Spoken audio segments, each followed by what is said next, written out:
الحمد لله رب العالمين والصلاة والسلام على سيد الأنبياء والمرسلين أما بعد فأعوذ بالله من الشيطان الرجيم بسم الله الرحمن الرحيم فرمان مصطفیٰ صلی اللہ تعالی علیہ وآلہ وسلم بروز قیامت لوگوں میں سے میرے قریب تر وہ ہوگا جس نے دنیا میں مجھ پر زیادہ درود پڑھے ہوں گے۔ پیارے بھائیوں، کوئی نیکی نہیں چھوڑنی چاہیے، نہ جانے اللہ عز و جل کو کون سی نیکی پسند آ جائے، اور کوئی چھوٹے سے چھوٹا گناہ کرنا نہیں چاہیے کہ نہ جانے کس گناہ پر اللہ تعالیٰ ناراض ہو جائے اور اس کا دردناک عذاب گھیر لے۔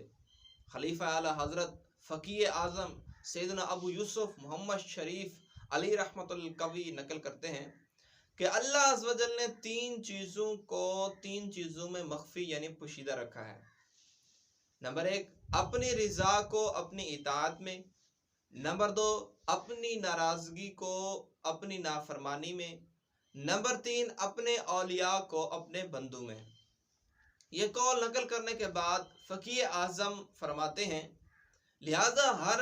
طاعت اور ہر نیکی کو عمل میں لانا چاہیے کہ معلوم نہیں کہ کس نیکی پر وہ راضی ہو جائے، اور بدی سے بچنا چاہیے کیونکہ معلوم نہیں کہ کس بدی پر وہ ناراض ہو جائے، خواہ و بدی کیسی ہی صغیر یعنی چھوٹی ہو۔ مثلا بلا اجازت کسی کے تنکے کا خلال کرنا بظاہر ایک معمولی سی بات ہے، یا کسی ہمسائے کی مٹی سے اس کی اجازت بغیر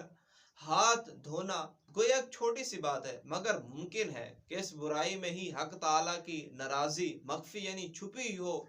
تو ایسی چھوٹی چھوٹی باتوں سے بھی بچنا چاہیے۔ رحمت کے طلبگاروں، جب اللہ تعالیٰ بخشنے پر آتا ہے تو بظاہر نیکی کتنی چھوٹی ہو وہ اس کے سبب کرم فرما دیتا ہے، جیسا کہ ایک عورت کا صرف اس لیے بخشش کا پروانہ بنا کہ اس نے ایک پیاسے کتے کو پانی پلایا تھا۔ ایک حدیث میں سرکار مدینہ صلی اللہ علیہ وسلم کا یہ فرمان عالی شان بھی ملتا ہے کہ ایک شخص نے راستے میں سے ایک درخت کو اس لیے ہٹا دیا تاکہ لوگوں کو اس سے ایذا نہ پہنچے، اللہ عز و جل نے خوش ہو کر اس کی مغفرت فرما دی۔ ایک صحیح حدیث میں تقاضے یعنی قرض کے مطالبے میں نرمی کرنے والے ایک شخص کی نجات ہو جانے کا واقعہ بھی آیا ہے۔ اللہ عز و جل کی رحمت کے واقعات جمع کرنے جائیں تو اتنے ہیں کہ جمع کرنا مشکل ہے۔ پیارے بھائیوں، جب اللہ رحمت کرنے پر آتا ہے تو یوں بھی سبب بناتا ہے کہ کسی ایک عمل کو اپنی بارگاہ میں شرف قبولیت عطا فرما دیتا ہے، اور پھر اس کے باعث اس پر رحمتوں کی بارش کر دیتا ہے۔ لہٰذا اب ایک حدیث مبارک پیش کی جاتی ہے جس میں متعدد ایسے لوگوں کا بیان کیا گیا ہے کہ وہ کسی نہ کسی نیکی کے سبب اللہ تعالیٰ کی گرفت سے بچ گئے، اور رحمت خداوندی عز و جل نے انہیں اپنی آغوش میں لے لیا۔ چنانچہ حضرت سیدنا عبد الرحمن بن سمرہ رضی اللہ تعالیٰ سے روایت ہے کہ ایک بار حضرت حضور اکرم نور مجسم شاہ بنی آدم صلی اللہ تعالی وسلم تشریف لائے اور ارشاد فرمایا، آج رات میں نے ایک عجیب خواب دیکھا ہے کہ ایک شخص کی روح قبض کرنے کے لیے ملک الموت علیہ السلام تشریف لائے، لیکن اس کا ماں باپ کی اطاعت کرنا سامنے آیا اور وہ بچ گیا۔ ایک شخص پر عذاب قبر چھا گیا، لیکن اس کے وضو کی نیکی نے اس کو بچا لیا۔ ایک شخص کو شیاطین نے گھیر لیا، لیکن ذکر اللہ کرنے کی نیکی نے انہیں بچا لیا۔ ایک شخص کو عذاب کے فرشتوں نے گھیر لیا، لیکن اسے اس کی نماز نے بچا لیا۔ ایک شخص کو دیکھا کہ پیاس کی شدت سے زبان نکالے ہوئے تھا، اور ایک حوض پر پانی پینے جاتا مگر لٹا دیا جاتا تھا کہ اتنے میں اس کے روزے آئے اور اس نیکی نے اس کو سیراب کر دیا۔ ایک شخص کو دیکھا کہ جہاں انبیاء کرام علیہ السلام حلقے بنائے ہوئے تشریف فرما تھے، وہاں ان کے پاس جانا چاہتا تھا لیکن دھتکار دیا جاتا کہ اتنے میں اس کا غسل جنابت کرنا آیا اور اس نیکی نے اس کو میرے پاس بٹھا دیا۔ ایک شخص کو دیکھا کہ اس کے آگے پیچھے دائیں بائیں اوپر نیچے اندھیرا ہے، اور اس اندھیرے میں حیران و پریشان ہے، تو اس کے حج و عمرہ آ گئے اور ان نیکیوں نے اس کو اندھیرے سے نکال کر روشنی میں پہنچا دیا۔ ایک شخص کو دیکھا کہ وہ مسلمانوں سے گفتگو کرنا چاہتا ہے لیکن کوئی اس کو منہ نہیں لگاتا، تو صلہ رحمی یعنی رشتہ دار سے حسن سلوک کرنے کی نیکی نے مومنین سے کہا کہ تم اس سے بات چیت کرو، تو مسلمانوں نے اس سے بات چیت کرنا شروع کر دی۔ ایک شخص کے جسم اور چہرے کی طرف آگ بڑھ رہی تھی اور وہ اپنے ہاتھ سے بچا رہا ہے، تو اس کا صدقہ آ گیا اور اس کے آگے ڈھال بن گیا اور اس کے سر پر سایہ فگن ہو گیا۔ ایک شخص کو زبانیہ یعنی عذاب کے مخصوص فرشتوں نے چاروں طرف سے گھیر لیا، لیکن اس کا امر بالمعروف و نہی عن المنکر آیا، یعنی نیکی کا حکم کرنے اور برائی سے منع کرنے کی نیکی آئی اور اس نے اس کو بچا لیا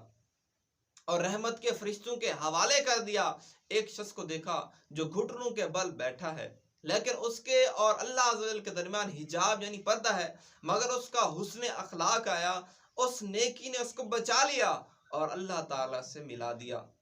ایک شخص اس کا اعمال نامہ الٹے ہاتھ میں دیا جانے لگا تو اس کا خوف خدا عز و جل آ گیا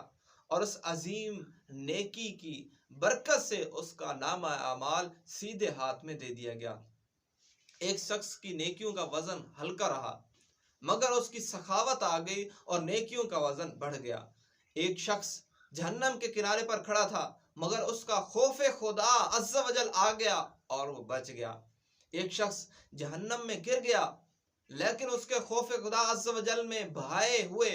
آنسو آ گئے اور ان آنسوؤں کی برکت سے وہ بچ گیا۔ شخص پل صراط پر کھڑا تھا اور ٹہنی کی طرح لرز رہا تھا، لیکن اس کا اللہ عز و جل کے ساتھ حسن ظن یعنی اللہ عز و جل سے اچھا گمان آیا اور اس نیکی نے اسے بچا لیا اور پل صراط سے گزر گیا۔ ایک شخص پل صراط پر گھسٹ گھسٹ کر چل رہا تھا کہ اس کا مجھ پر درود شریف پڑھنا آ گیا اور اس نیکی نے اس کو کھڑا کر کے پل صراط پر پار کروا دیا۔ میری امت کا ایک شخص جنت کے دروازے کے پاس پہنچا تو وہ سب بند ہو گئے کہ اس کا لا الہ الا اللہ کی گواہی دینا آیا اور اس کے لیے جنتی دروازے کھل گئے اور وہ جنت میں داخل ہو گیا۔ کچھ لوگوں کے ہونٹ کاٹے جا رہے تھے کہ میں نے جبریل امین علیہ السلام سے دریافت کیا یہ کون ہے؟ تو انہوں نے بتایا کہ یہ لوگوں کے درمیان چغل خوری کرنے والے ہیں۔ کچھ لوگوں کو زبانوں سے لٹکا دیا گیا تھا۔ میں نے جبریل امین علیہ السلام سے ان کے بارے میں پوچھا تو انہوں نے بتایا کہ لوگوں پر جھوٹی تہمت لگانے والے ہیں۔ پیارے بھائیو، آپ نے ملاحظہ فرمایا کہ اطاعت والدین، وضو، نماز، روزہ، ذکر اللہ، حج و عمرہ، صلہ رحمی، امر بالمعروف و نہی عن المنکر، صدقہ، حسن اخلاق اور سخاوت، خوف خدا میں رونا، نیز اللہ عز و جل کے ساتھ حسن ظن وغیرہ